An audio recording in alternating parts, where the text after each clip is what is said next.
Welcome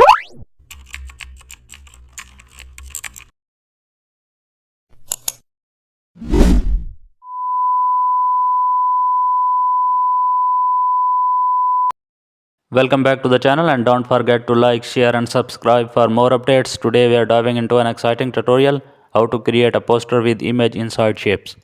Start by opening a blank poster canvas. Using the shape tool to draw multiple circles or rectangles. Place an image layer above each shape and right click and select create clipping mask for each one. Each image will now perfectly fit inside its shape. Adjust the scale and rotation for visual variety and also add a bright background gradient for contrast.